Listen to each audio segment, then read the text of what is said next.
Alright, guys, so let's start with Unit 3 now. Okay, so this is the entire syllabus that we'll be following. If you are from a different university, don't worry, 90 to 95% syllabus or universities have a match on related to software engineering. Okay, so make sure to match your syllabus and you're good to go with this entire video. Or even if you are watching this to understand all these concepts explicitly, so make sure you can watch this entire video. Don't worry about that. This video is being made from exam perspective as well. So हम लोग सारे PY के papers, last 2-3 year के PY के papers discuss करते हुए जाएंगे कि कैसे कैसे हम लोग के क्वेश्चंस आ रखे हैं all that. Okay, so let's start with the very first topic in Unit 3. Unit 3 would be related to requirement analysis. The first topic is requirement analysis task. Okay, so इस चीज को हम लोग स्टार्ट करते हैं. Okay, I'll just switch this to light mode. Make sure to comment and tell me कि तुम लोगों को कौन से बोर्ड में देखना बेटर लगेगा. रिक्वायरमेंट एनालिसिस टास्क, ठीक है. तो इसमें बेसिकली हम लोग अभी लास्ट यूनिट में डिस्कस करते हुए आ रहे थे कि हम लोग रिस्क एनालिसिस कर सकते हैं, रिस्क मैनेजमेंट कर सकते हैं, ऑल दैट. अब हम लोगों का ये यूनिट बात करेगा कि कैसे हम लोग रिक्वायरमेंट एनालिसिस कर सकते हैं. यूनिट 1 में हम लोगों ने डिस्कस किया था कि 6 फेजेस एंड ऑल होते हैं हम लोगों के एक SDLC में, सॉफ्टवेयर डेवलपमेंट लाइफ साइकिल में. If you want watch that part, switch back to that video, switch back to that part and you can watch that as well. Okay, what is requirement analysis? Requirement analysis में क्या चीजें करनी होती है, क्या होता है requirement analysis? It is a process of refining and structuring gathered records. ठीक है, तो प्रॉपर तरीके से तुम प्रॉपर स्ट्रक्चर के अकॉर्डिंग रिक्वायरमेंट्स को गैदर करते हो एंड उन चीज़ों को अपने पास रखते हो. And that is how you basically do requirement analysis. Requirement analysis का मतलब क्या है कि तुम लोग यहाँ पे जो भी तुम्हारी रिक्वायरमेंट्स हैं उनको स्पेसिफिकली डिफाइन करते हो, कि क्या क्या चीज़ें तुम्हें चाहिए, कितने रिसोर्सेज तुम्हें चाहिए, कितना कॉस्ट लगेगा, कितना टाइम लगेगा, all that you mention away. ठीक है, जिसमें की टास्क होते हैं. एक होता है रिक्वायरमेंट्स गैदर करना, क्या होता है रिक्वायरमेंट एनालाइज करना, उसे अंडरस्टैंड एंड ऑर्गेनाइज किया, अंडरस्टैंड किया तुमने, ठीक है ये मुझे रिक्वायरमेंट चाहिए एंड उसको ऑर्गेनाइज करते गए. स्पेसिफिकेशन डॉक्यूमेंट इन SRS, ठीक है, तो यहाँ पे SRS डॉक्यूमेंट बनाते हो, सॉफ्टवेयर रिक्वायरमेंट स्पेसिफिकेशन बनाते हो. This is something which we covered in detail in unit 1 as well. Validation, verify correctness, correctness को वेरीफाई करते हो. मैनेजमेंट, चेंजेस को तुम यहाँ पे हैंडल कर रहे होते हो. ठीक है, टेक्निक्स क्या होती है इसमें, कैसे तुम टेक्निक्स, ये हम लोगों ने यूनिट 1 में भी थोड़े से डिस्कस किया था कि रिक्वायरमेंट एनालिसिस के लिए क्या क्या टेक्निक्स को तुम यूज कर सकते हो. कैसे तुम अपने रिसोर्सेज को कलेक्ट करोगे, कैसे तुम रिसोर्सेज को सेव करोगे अपने पास, ऑर्गेनाइज करोगे. इंटरव्यूज तुम करवा सकते हो, क्वेश्चनर्स तुम करवा सकते हो, ऑब्जर्वेशन के बेसिस पे डेटा कलेक्ट कर सकते हो, डॉक्यूमेंट एनालिसिस कर सकते हो, प्रोटोटाइपिंग कर सकते हो, या यूज केसेस स्पेसिफिकली तुम कुछ केस डायग्राम्स भी स्टडी कर सकते हो, केस स्टडीज भी स्टडी कर सकते हो. उसके बेसिस पे भी तुम डेटा को कलेक्ट कर सकते हो. व्हाट इज रिक्वायरमेंट एलिसिटेशन या एलिसिटेशन? आगे, requirement elicitation is equal to gathering requirement from stakeholders. तुम्हारी कंपनी में जो स्टेक होल्डर्स है ना, उससे अगर तुम रिक्वायरमेंट्स को गैदर कर रहे हो कि किस टाइप का सॉफ्टवेयर बनाना है, किस टाइप का सॉफ्टवेयर बनाना चाहिए एंड ऑल दैट, उसको तुम यहाँ पे रिक्वायरमेंट एलिसिटेशन या एलिसिटेशन कहते हो. टेक्निक्स, इंटरव्यूज अगेन स्ट्रक्चर्ड और अनस्ट्रक्चर्ड हो सकते हैं. डायरेक्ट स्टेक होल्डर के साथ तुम्हारे इंटरेक्शन हो सकते हैं. क्वेश्चन करवा सकते हो, सर्विस करवा सकते हो. जैसे तुम्हें जनरली दिखता होगा व्हाट्सएप पे सर्विस वगैरह सर्कुलेट हो रहे हैं, राइट, कि ठीक है just fill out this form, just it will take just 2 minutes, fill out this form so that we can collect information related to a data, related to a software. ठीक है, something like that. So basically एक survey connect करवा सकते हैं कि तुम late से कोई वेबसाइट का कोई सॉफ्टवेयर लॉन्च करना, वेबसाइट का कोई इंटरफेस लॉन्च करना चाह रहे हो, या वेबसाइट के एक नए फीचर पे वर्क कर रहे हो, आपके वेबसाइट पे वर्क, आपके एक नए फीचर पे वर्क कर रहे हो, या अपने ML एल्गोरिथम पे वर्क कर रहे हो एंड ऑल दैट. तो उससे रिलेटेड तुम्हें यूजर से डेटा कलेक्ट करना होगा कि किस टाइप का सॉफ्टवेयर होना अच्छा लगेगा, क्या प्रॉब्लम फेस हो रही है, किसको तुम रिजॉल्व कर सकते हो. अगर तुम मशीन लर्निंग कर रहे हो उसके लिए तुम्हें डेटा कलेक्ट करना पड़ेगा, यूजर के इंटेंशंस वगैरह and all that. So all that you can do as well. Large number of users, quantifiable data इसमें तुम्हें मिल जाएगा. ऑब्जर्वेशन कर सकते हो, वॉच यूजर्स वर्क, कैसे यूजर्स डिफरेंट डिफरेंट ऐप्स के साथ, वेबसाइट के साथ या AI के साथ इंटरेक्ट कर रहे हो, उसके बेसिस पे तुम खुद का AI बना सकते हो, राइट.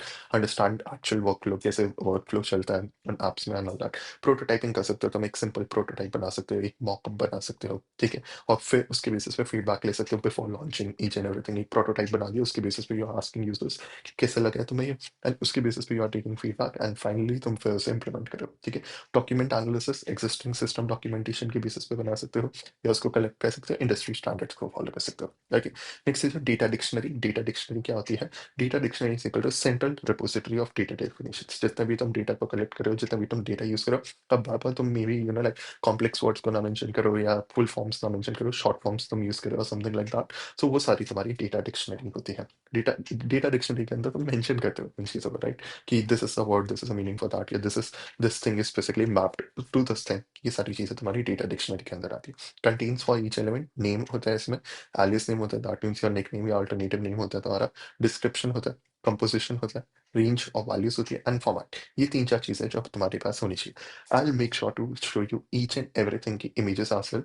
मेक श्योर जैसे ही मैं इमेज शो करूँ, make sure to take a screenshot of that as well. So I am showing you image of data texture कैसे दिखती है and all that. Make sure to take a screenshot of this and this is how you can visualise the concepts as well. Okay? Notation क्या होती है इसमें? Equal two means composed of, for example plus means and sequence, ठीक है? If you are using यहाँ पे brackets, ठीक है, स्क्वायर ब्रैकेट्स मीन्स और selection over here. If you are using parenthesis means repetition. If you are using parenthesis means optional. If you are using curly braces means repetition over here. ठीक है? Example could be custom name. Customer name is equal to first name plus middle name plus last name. Let's say तुम customer name का mention कर रहे हो, customer name को कोई use करो। अब customer name तो first name भी हो सकता है, सिर्फ last name भी हो सकता है, तुम mention कर सकते हो, या पूरा फर्स्ट नेम लास्ट नेम भी हो सकता है, first name middle name last name भी हो सकता है, right? So all that you are mentioning over here, ठीक है? सो यहाँ पे तुमने अगर पैरेंथेसिस मेंशन किया ना, दैट मींस कहीं ना कहीं ऑप्शनल है, तो मिडिल नेम ना भी हो, it is fine. You will see the customer name with just first name and last name over here, ठीक है? This is something very important for your programming perspective as well, but उस पर भी हम लोग आएंगे after your exam. So if you want detail lectures on anything, make sure to comment that and we'll print detail lectures for that. Finite state machines. What are your FSM? What exactly is FSM? This is a very, very, very important concept because इसी से related तुम्हारे questions exam में पूछे जाते हैं. I'm attaching an image of it. Make sure to go through it. ठीक है? This is the entire diagram that you need to make for FSM. ठीक है? अब डिटेल में डिस्कस करते हैं FSM की थियरी में तुम्हें क्या लगना है FSM होता क्या है? Finite state machine model where system is always in one of finite state. Finite state मतलब infinite states नहीं होगी, कुछ limited states होगी, उसमें से किसी एक स्टेट पे जो तुम्हारा सिस्टम है वो एग्जिस्ट कर रहा होगा, या तो एक स्टेट पे या तो दूसरे स्टेट पे। अब इसमें जितने भी तुम्हारे सर्कल्स मैंने दिखाए ना, वो सारी तुम्हारी स्टेट्स को डिटरमाइन करते हैं। ट्रांजिशन तुम्हारे एरोस के थ्रू पता चलता है। Initial state arrow pointing in, जैसे एरो इन पॉइंट कर रहा है ना, जहाँ पे तुम्हारी डायग्राम में है, ठीक है? If it is pointing in तो that is your initial state, and final state जहाँ पे डबल सर्कल हो रखा है, that is your final state. Initial state से स्टार्ट किया, देन तुम फाइनल स्टेट पे आए, ठीक है? Events input labels on arrows, ठीक है? सो तुम लेबल्स डाल सकते हो एरोस पे, and that is your events and inputs over here. Use cases क्या होते हैं? कंपाइलर्स में यूज होता है, यूआई नेविगेशन फ्लोज में यूज होता है, नेटवर्क प्रोटोकॉल्स में यूज होता है, एंड गेम एआई में यूज होता है। What is a state transition table? ठीक है, this is also something very important जो तुम्हें याद रखनी चाहिए। Current state, input, next state, output, ये तुम्हारी स्टेट ट्रांजिशन टेबल होती है। टैबुलर रिप्रेजेंटेशन ऑफ एसएफएम, ठीक है? एफएसएम से रिलेटेड कभी भी क्वेश्चन पूछ लिया जाए, एक डायग्राम बनाना है, उसको जो भी हम लोगों ने डिस्कस किया उसको एक्सप्लेन करना है, एक स्टेट ट्रांजिशन टेबल बनानी है, that's it, good to go. That is more than sufficient, more than enough. Okay, current state क्या है, इनपुट क्या है, नेक्स्ट स्टेट कौन सी स्टेट पे जाएगा, एंड आउटपुट क्या आएगा उसका, ठीक है? Idle card insert for example, ठीक है? This is a very simple example that I am giving to you. So अभी करंट स्टेट आइडल है, ठीक है? एक तुम लोग एटीएम मशीन को सोचो जो अभी जस्ट आइडल है, ठीक है? एक बैठी हुई है मशीन, दैट इज इट, ठीक है? अब तुमने इनपुट डाला कार्ड इंसर्ट, ठीक है? नेक्स्ट स्टेट क्या होगा? कार्ड इंसर्टेड, वो शो करेगा your card has been inserted. Output आएगा एंटर योर पिन, ठीक है? तुम्हें पिन डालनी है। अब तुमने करंट स्टेट किस पे पहुंची है? अब कौन सी स्टेट पे पहुंची है? पिन एंट्री पे पहुंची है। तुमने पिन डाली यहाँ पे, फिर नेक्स्ट स्टेट क्या है? मनी आया तुम्हारा, तुम्हें विड्रॉ करना है, तुम्हें डिपॉजिट करना है, ठीक है? या फिर तुम्हें जस्ट बैलेंस चेक करना है या पिन चेंज करना है, वॉट एवर, ठीक है? Next state with this menu, इसमें तुम अपने सुटेबल ऑप्शन को चूज करोगे। अब पिन एंट्री, ठीक है? रॉन्ग पिन, अगर तुम्हारी रॉन्ग पिन हुई होती ना, तो वहीं से वो वापस आ जाती कि you need to enter your PIN या you need to insert your card again and again, try again. Otherwise select option के बाद वो क्या करता, वो यहाँ पे तुम्हें ऑप्शन शो कर देता है स्पेसिफिकली, ठीक है? तुमने विड्रॉ किया था तो विड्रॉ पे आ जाता है, इनपुट होता है तुम्हारा अमाउंट, एंड उसमें नेक्स्ट स्टेट क्या होता है तुम्हारा, वहाँ पे कैश आने लगता, एंड आउटपुट होता है तुम्हारा कि तुम्हारे कैश यहाँ पे अगर तुमने विड्रॉ किया तो you are getting the cash in your hand over here. This is the entire thing of FSM that you need to explain over here. Make sure कोई भी डाउट हो ना, comment it and will reply to you immediately. Type of FSM, DFA and NFA, दो type के होते हैं। DFA deterministic, one transition पर input, NFA non deterministic, multiple possible transition. दो टाइप के एफएसएम होते हैं, डीएफए एंड एनएफए। दो टाइप के जो तुम्हारे एफएसएम होते हैं, इसकी images I am showing to you guys right now. One is this over here, this is of your DFA, ठीक है? इसमें मैंने डायग्राम दिखा रखा है तुम्हें, इसमें मैंने एक्सप्लेन कर रखा है, तुम इसे कैसे एक्सप्लेन कर सकते हैं, इसकी explanation and everything. Here is your NFA as well, this is the diagram that you need to make of all that, and these are some points related to that you need to mention, ठीक है? कोई भी doubt है, make sure to comment it and we'll reply to you immediately. And if you want detailed lectures or anything, do let us know about that. Data flow diagram. I'm showing to you guys a data flow diagram. Observe it. कोई भी doubt है बता देना, ठीक है? इसको आप अच्छे से समझते हैं डेटा फ्लो डायग्राम होता क्या है, ठीक है? Data flow diagram graphical representation of data flow in a system. Graphical representation होता है ये डेटा फ्लो का किसी भी एक सिस्टम में। चार सिंबल्स होते हैं इसमें, एक प्रोसेस होगा, एक डेटा फ्लो होगा, एक डेटा स्टोर होगा, एक एक्सटर्नल एंटिटी होगी। सबसे पहले you are having your circle, ठीक है? सर्कल ये ट्रांसफॉर्म करता है डेटा को, ठीक है? ये बताता है तुम्हारे कैसे कैसे प्रोसेसेस चल रहे हैं, ठीक है? तो ये बताता है कि कैसे तुम्हारा डेटा ट्रांसफॉर्म हो रहा है। डेटा फ्लो कहाँ से डेटा कहाँ पे जा रहा है, डेटा मूवमेंट को बताता है। डेटा स्टोर, तो ये डेटा स्टोर बेसिकली बताता है तुम्हारी तुम रेक्टेंगल को, ओपन रेक्टेंगल अगर तुम बना रहे हो तो वो बताता है तुम्हारा डेटा कहाँ पे स्टोर हो रहा है। External entity, rectangle outside source, जहाँ पे तुम्हारा रेक्टेंगल आउटसाइड द सोर्स बन रहा है तो यहाँ पे तुम शो करोगे एक्सटर्नल एंटिटी है, एक्सटर्नल फॉर्म के थ्रू तुम्हारा डेटा आ रहा है। What are DFT levels, DFT के लेवल्स कितना होते हैं, डेटा फ्लो डायग्राम के लेवल्स क्या होते हैं। Level 0, I am showing you diagram for each and everything step by step. Make sure to take screenshots of that as well as soon as I show them to you. Okay.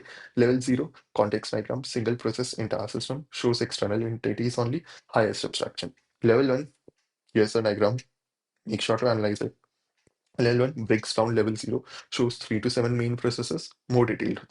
Level 2, again, you are having the diagram. Make sure to take a screenshot of that. Okay. Further decomposition, even more detailed, and continue until parameters. This is what you are having in your data flow diagrams as well. Main चीज़ है just इसमें diagrams तुम्हें बताना है, ठीक है। हर एक जो डायग्राम तुम बता रहे हो उसके 2-3 पॉइंट्स तुम्हें बताना चाहिए गुट्टू को। ये जनरली कंबाइंड क्वेश्चंस पूछे जाते हैं कि सारे डेटा फ्लो डायग्राम्स के लिंक कर दो। एक एक डेटा फ्लो डायग्राम से रिलेटेड जनरली क्वेश्चंस नहीं पूछे जाते। Control flow diagrams, showing you an image for that. Control flow diagrams क्या होते हैं? Make sure to take a screenshot of that. ठीक है। Next is control flow diagram, DFT. If you want us ना कि ये सारे जितने भी images we are showing to you इसकी पीडीएफ बना के, if you want to, if you guys want, will give it to you guys as well. Make sure to comment it, ठीक है। हम लोग वो भी प्रोवाइड करा देंगे, don't worry, otherwise will provide it, ठीक है। या तो check it in the description, या तो check it in the pinned comments, ठीक है। तुम्हें मिल जाएगा, तुम्हें उसकी पीडीएफ मिल जाएगी। If you want anything else ना, तुम्हें कुछ भी चाहिए, make sure to comment it and will provide it to you guys. Okay. So CFT control flow diagram, DFT extended with control information. तुम्हारा जो डीएफटी है ना, डेटा फ्लो डायग्राम, उसी को तो मैं एक्सटेंड कर दूं कंट्रोल इन्फॉर्मेशन के साथ, that is control flow diagram, ठीक है। Shows when processes execute, conditions for data flow, event triggers को शो करते हैं। कंपोनेंट्स क्या होते हैं इसमें, तुम्हारे कंट्रोल बस होती है, तुम्हारी कंडीशंस आती है, सीएसपी सी आता है, तुम्हारा कंट्रोल स्पेसिफिकेशन आती है, तुम्हारी पीएसपी सी आता है, प्रोसेस स्पेसिफिकेशन आता है, एंड का यूज होता है स्टेट ट्रांजिशन डायग्राम्स में यूज होता है, एंड कंप्लीट बिहेवियरल मॉडल को शो करने के लिए यूज होता है, ठीक है। मेक श्योर जैसे ही तुम लेक्चर देखो ना, उसके बाद मेक श्योर तुम पीवाईक्यू पेपर्स को गो थ्रू कर एक बार, ठीक है, जो हम लोग डिस्कस करेंगे। एंड एक बार जो जितनी भी इमेजेस मैंने शो किया उसकी जो PDF I am giving to you guys ना, उसको एक बार एनालाइज कर लो, ठीक है। या लास्ट मोमेंट प्रेप के लिए, लास्ट मोमेंट रिविजन के लिए उसको एक बार गो थ्रू कर लो, या कुट्टू को after watching the entire lecture, पहले लेक्चर देखो, सो दैट तुम लोगों को कॉन्सेप्ट्स समझ आए, तुम लोगों को विजुअलाइज हो जाए कॉन्सेप्ट्स, तुम लोगों को एक्चुअल अंडरस्टैंडिंग हो, so you can even frame your own answers, and after that you are good to go, ठीक है। उन चीज़ों को डाउनलोड करो, उन चीज़ों को वेबसाइट पे देख लो, आई कोड्स पे जाओ, you can go ahead, you can look at that, ठीक है। उसको रिवाइज कर लो एक बार, जस्ट go through कर लो, yeah, good to go, you are prepared for exams। ठीक, let's come to unit 3 part answers. What are requirement analysis task, requirement analysis के task क्या होते हैं। These are activities perform to understand and document user needs, जितने भी user की needs होती है उनको अंडरस्टैंड करने के लिए, उनको नोट डाउन करने के लिए, ये तुम्हारे कहीं ना कहीं रिक्वायरमेंट एनालिसिस टास्क किए जाते हैं। These include problem recognition, problem recognition के लिए यूज किए जाते हैं, रिक्वायरमेंट एलिसिटेशन के लिए यूज किया जाता है, एनालिसिस एंड नेगोशिएशन के लिए यूज किया जाता है, ठीक है। This object, the objective is to clearly define the software system must do, what the software system must do. जो तुम्हारा सॉफ्टवेयर है, जो तुम्हारा सॉफ्टवेयर सिस्टम है, क्या करेगा वो, उसके लिए तुम्हारा रिक्वायरमेंट एनालिसिस किया जाता है। State the principle of requirement analysis, requirement analysis के प्रिंसिपल को डिटरमाइन करो, यहाँ पे बताओ क्या होता है। Requirement analysis principle include understanding the problem domain, पहले प्रॉब्लम को अंडरस्टैंड करें, focusing on user needs rather than solution, पहले यूजर नीड्स पे फोकस करो, ठीक है। जब भी तुम्हारे एप्स बनते हैं, वेबसाइट्स बनते हैं ना, या एआई बनते हैं, कुछ भी बनता है, यूजर पे फोकस किया जाता है, यूजर पर्सपेक्टिव से बनाया जाता है कि यूजर को कैसा अच्छा लगेगा, because ultimately user he use करने वाले, राइट। डेवलपर नहीं यूज करेंगे, developer would be coding that, ठीक है। यूजर्स जो अल्टीमेट एंड यूजर्स है वो उस चीज को यूज करने वाले, right. So focus on user needs rather than the solutions, defining requirements clearly and unambiguously, ठीक है। हम लोगों ने एग्जांपल्स भी डिस्कस किए थे कि रिक्वायरमेंट्स क्लियरली मतलब तुमने बोला है अच्छा काम करेगा, अच्छे यूजर्स को हैंडल करेगा, कितने यूजर्स को हैंडल करेगा, तुम्हारी एम्बिग्युइटी नहीं होनी चाहिए यहाँ पे, ठीक है, कि अच्छा हैंडल करेगा, कितने अमाउंट, 100, 200, 1000, 10,000, 1 लाख, डिटरमाइन कर दो। Validating requirements with users and maintaining traceability, ठीक है। तो यहाँ पे ट्रैकेबल होना चाहिए, ट्रेसेबिलिटी होनी चाहिए कि कितना ग्रो कर रहा है तुम्हारा प्लेटफॉर्म एंड किस हिसाब से कितने अमाउंट ऑफ यूजर्स को मेंटेन करेगा, ठीक है। सो ये सारी प्रिंसिपल्स हमारे एक्यूरेसी को मेंटेन करते हैं। Okay, what is accuracy, why is accuracy an important attribute of data dictionary. क्यों एक्यूरेसी जो होती है ना वो इंपॉर्टेंट एक्सपेक्ट होती है, या इंपॉर्टेंट तुम्हारे एट्रीब्यूट होता है of data dictionary. Accuracy is an important attribute of data dictionary because it ensures that data elements are defined correctly and consistently। क्यों accuracy इंपॉर्टेंट होती है, ठीक है। तुम कोई भी लाइक कोई भी एट्रीब्यूट मेंशन कर रहे हो, कोई भी वैल्यू को मेंशन कर रहे हो, कोई भी वर्ड मीनिंग वेट से डिक्शनरी में मेंशन कर रहे हो, एक्यूरेसी की इंपॉर्टेंट है, so that accurate information मिले। तुम्हारी कोई वहाँ पे एम्बिग्विटी नहीं आया आने वाला, ठीक है? सिमिलरली तुम्हारी एक्यूरेसी की इंपॉर्टेंट होती है किसी भी एट्रिब्यूट के लिए, किसी भी एलिमेंट के लिए तुम्हारी डेटा डिक्शनरी में, बिकॉज़ वो इंश्योर करती है कि तुम्हारा डेटा जो है, जो इन्फॉर्मेशन है वो करेक्ट है एंड कंसिस्टेंट है, ठीक है? ऐसा नहीं है तुमने काफ़ी-काफ़ी गैप्स के बाद डेटा को कलेक्ट कर रखा है और समथिंग लाइक दैट, ठीक है? तुम्हारी एक्यूरेट डेटा डेफिनिशंस प्रिवेंट करती है एम्बिग्विटी का and all that you can mention over here. Next is your what is software prototyping? Software prototyping is a technique in which a preliminary working model of software is developed. एक छोटा-सा software तुम develop करते हो, एक छोटा-सा basic pro forma तुम तैयार करके दिखाते हो कि ऐसा-ऐसा कुछ मेरा सॉफ्टवेयर काम करेगा, ऐप काम करेगा, एआई काम करेगा, ठीक है? या फिर मेरा वेबसाइट काम करेगा एंड ऑल दैट। उसके बाद you go ahead, you take feedback from the user, you take feedback from your client कि ऐसे ही आपको चाहिए था और समथिंग लाइक दैट, एंड उसके बाद तुम फिर जाके कहीं न कहीं फाइनल डिज़ाइन बनाते हो, फाइनल कोड करते हो, फाइनल इम्प्लीमेंट करते हो, and after that you launch it. Okay, so prototyping reduces requirement errors and improves communication between users and developers. ठीक है? Next is what is data dictionary? हम लोग डिस्कस कर चुके हैं, हम लोगों ने फ्लैश कार्ड्स में देखा था। It is a centralised repository that contains detailed information about data elements used in a system. जितने भी तुम डेटा एलिमेंट्स को यूज करो किसी भी सिस्टम में, उसकी एक सेंट्रलाइज्ड रेपो तुम बना दो, रिपोजिटरी बना दो, ठीक है? जैसे तुम गिटहब पे बनाते हो, रेपोज बनाते हो, ऑल दैट, ठीक है? सो उसकी डेटा डिक्शनरी बना दो एंड उसके बेसिस पे तुम यहाँ पे डेटा एलिमेंट्स को स्टोर करो with proper definitions and everything, and that is what your data dictionary is. इसमें तुम ये भी पॉइंट डाल सकते हो, डेटा डिक्शनरी एक्यूरेट होनी चाहिए या इसमें एक्यूरेसी होनी चाहिए, not that you can mention over here, ambiguity नहीं होनी चाहिए। Define FSM. FSM is a behavioral model that represents a system as finite number of states. Finite number of states होती है। इसमें एक डायग्राम जो मैंने दिखाया था वो भी तुम यहाँ पे पुट कर सकते हो if you want। उससे तुम्हें बेसिकली ना लाइक स्कोप बढ़ जाता है, तुम्हें फुल मार्क्स मिलेगा यहाँ पे। So is a behavioural model. I am not saying her case में डायग्राम ड्रॉ करो, जहाँ पे रिक्वायर्ड है या जहाँ पे कर सकते हो वहाँ पे you can draw, right? Is a behavioural model that represent a system in a finite number of state. Finite number of states होगी एंड ये बताते हैं कैसे एक स्टेट से दूसरे स्टेट में ट्रांसफर करेगा या ट्रांजिशन होगा। एग्जाम्पल भी दे सकते हो तुम इसका, जो हम लोगों ने बैंकिंग सिस्टम का देखा था, एटीएम का देखा था, एक एटीएम का देखा था, that also you can put over here. और is behavioural modelling. Behavioural modelling describes how a system reacts to events over time. Different different events के केसेस में जो तुम्हारा मॉडल है वो कैसे एक्ट करेगा, ठीक है? जैसे अगर एक साथ for example, just giving you a simple example in lemon terms for behavioural modelling, तुमने एक सॉफ्टवेयर बनाया, अब उस पे एक साथ बहुत सारा ट्रैफिक आ गया, ठीक है? बहुत सारे अमाउंट ऑफ यूजर्स आ गए, उस केस में कैसे एक्ट करेगा, दैट यू कैन मेंशन, ठीक है? अगर छोटे अमाउंट ऑफ यूजर्स है उस केस में कैसे काम करेगा, ऐसा तो नहीं है बहुत सारा ट्रैफिक आ गया, ठीक है? वो क्रैश करेंगे, जैसे जनरली गवर्नमेंट की वेबसाइट्स क्रैश कर जाती है, राइट? या फिर जनरली अगर तो कि तुम्हारी इवन टेक कंपनीज की वेबसाइट्स काफी बार क्रैश कर जाती है अगर बहुत ज्यादा ट्रैफिक आ जाए, कुछ सर्वर इश्यूज हो जाए, something like that. So all that is behaviour model, ठीक है? तो इसमें तुम देखते हो डिफरेंट डिफरेंट सिनारियोज में तुम्हारा जो ऐप है, तुम्हारी वेबसाइट है, तुम्हारा सॉफ्टवेयर है, एआई है, कुछ भी है, ठीक है? एमएल मॉडल है, एलएलएम्स है, तो वो कैसे काम करेंगे, okay? Behavioral modeling describes how system reacts to events over time. It focuses on system state, transition, and responses to input. Basically, different input के cases पे भी कैसे काम करेगा, all that you need to mention over here. ठीक है? इसमें FSM तुम्हारा use होता है, and उसके basis पे तुम explain कर सकते हो. This is also the diagram that you can make. Okay, next is your part B answers. Explain finite state machine. So this is your input, this is your output over here. ठीक है? And these are the states that you're having over here. So yeah. These are the transitions from one state to another state, ठीक है? A finite state machine is a behavioral model। पहले explain कर दो, ठीक है? सो पहले explain कर दो, उसके फिर जितने भी स्टेट्स है तुम्हारे उसको एक्सप्लेन कर दो, इवेंट्स इनपुट्स क्या होते हैं, ट्रांजिशंस क्या होते हैं, एक्शंस क्या होते हैं, उनको एक्सप्लेन करो। अभी डिस्कस करके आ रहे हैं हम लोग। Working of FSM that you need to mention. At any time the system exist in one state. एक ही स्टेट में होगा, ऐसा नहीं होगा तुम एटीएम मशीन में हो, ठीक है? तुमने कार्ड भी डाल दिया, तुम डेबिट भी कर रहे हो, तुम क्रेडिट भी कर रहे हो, ठीक है? या जस्ट सिंपल एग्जाम्पल, तुम विड्रॉ भी कर रहे हो, तुम एक साथ डिपॉजिट भी करो, ऐसे नहीं होगा। या तो विड्रॉ करोगे या तो डिपॉजिट करोगे, राइट? दोनों ऐसे नहीं कि तुम मैंने एक हाथ से लाइक विड्रॉ किया, डिपॉजिट किया, दोनों एक साथ, ऐसे नहीं हो सकता। This is not practically possible हो गया, right? Any input event causes a transition. तुमने एटीएम कार्ड डाला, ठीक है? वो एक ट्रांज़ैक्शन में डाले जाएगा, एक ट्रांज़ैक्शन स्टेट में जाएगा। दैट मीन्स तुम्हारी कहीं न कहीं तुम्हें वो पिन के लिए पूछेगा। Based on transition rules the system moves to a new state. एक न्यू स्टेट पे जाएगा ट्रांज़िशन के बेसिस पे।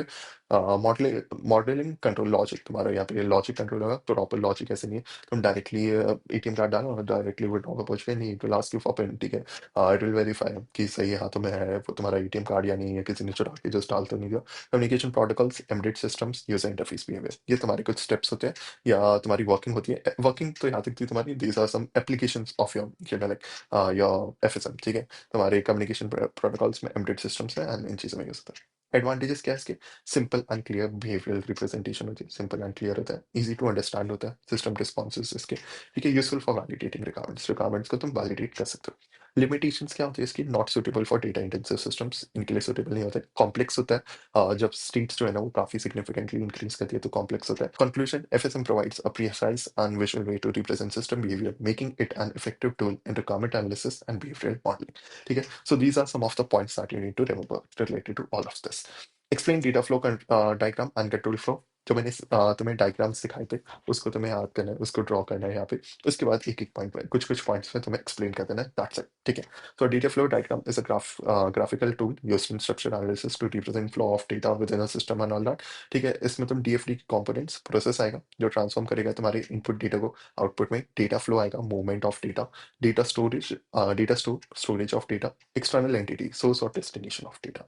ठीक है, types of DFD, see context diagram आएगा तुम्हारा लेवल 1 एंड लेवल 2 डीएफडीज। तो तुम्हारे लेवल 0, लेवल 1, लेवल 2 तुम्हें वही चीज एक्सप्लेन करनी है जो हम लोगों ने फ्लैश कार्ड्स में डिस्कस की थी, along with the diagram, वही चीजें तुम्हें यहाँ पे पुट करनी है। ठीक है, also make sure whenever you are going through these PYQ papers now, जैसे तो मैंने फ्लैश कार्ड्स के टाइम पे टॉपिक्स के टाइम पे बताया था, make sure to check the description और the pin comments as well. तुम्हें जितने भी डायग्राम्स है, जितने भी इमेजेस है, उन सबकी पीडीएफ बना के I share with you guys, तो make sure to go through that as well. Okay, a control flow diagram represents the flow of control and decision making in a system. It focuses on conditions and all that. So control flow diagram तुम्हारा detail जो data flow diagram है ना, उसी में तुम controlling को part को help कर ऐड कर दो तो तुम्हारा सीएफडी बन जाता है, कंट्रोल फ्लो डायग्राम बन जाता है, एंड ये डिसीजन मेकिंग में यूज होता है। इसके एलिमेंट्स होते हैं, कंट्रोल प्रोसेस होते हैं, कंट्रोल फ्लोज होते हैं, डिसीजन पॉइंट्स होते हैं, इवेंट्स होते हैं। एडवांटेजेस क्या क्या होते हैं?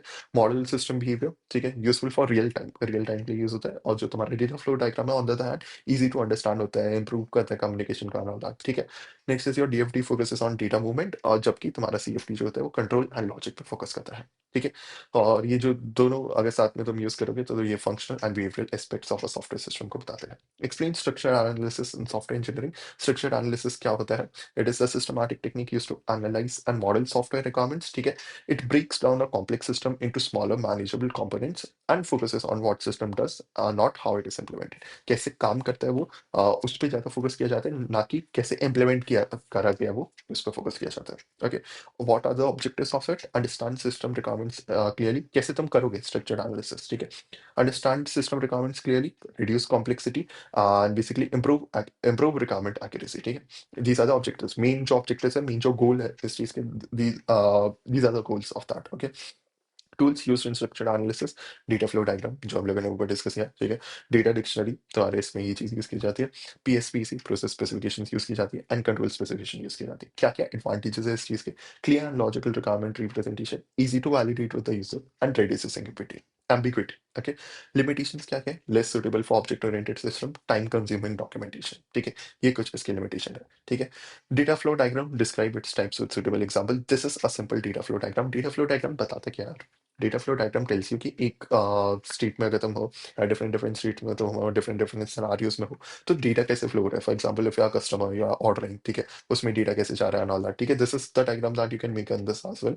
कस्टमर है, उसने फूड ऑर्डर किया, ठीक है, तो एक ऑर्डर का डेटा तुम्हारे पास आएगा। ठीक है, उसने क्या क्या ऑर्डर किया, जोमेटो पे तुम ऑर्डर कर रहे हो, ठीक है, तुम किसी भी ऑर्डर करो, जेप्टो वगैरह पे, स्विगी वगैरह पे, सो उसके पास क्या क्या डेटा तुम्हारे जा रहे हैं, कैसे डेटा फ्लो हो रहा है, तुमने ऑर्डर किया, तुम्हारे ऑर्डर की डिटेल्स तुम्हारे उस स्पेसिफिकली रेस्टोरेंट तक गई, रेस्टोरेंट तक गई जिसके जो उसे सेल करेगा। ठीक है, या तुम्हारे प्रोडक्ट को पैक करके भेजेगा, तुम्हारे खाने को पैक करके भेजेगा एंड ऑल दैट। सो ये डेटा कैसे फ्लो हो रहा है डिफरेंट डिफरेंट केसेस के बीच, वो सारा तुम्हारा डेटा फ्लो डायग्राम के थ्रू एक्सप्लेन किया जा सकता है।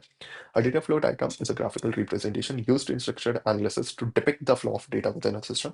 It shows how data entry, it shows how data enters the system and how it is processed and stored and finally produces the output and all that। ठीक है, basic components तुम इसके explain कर सकते हो। प्रोसेसेस शो होते हैं, data flow show होते हैं, डेटा स्टोर कहाँ पे हो रहा है वो शो होता है, एंड एक्सटर्नल एंटिटी शो होती है।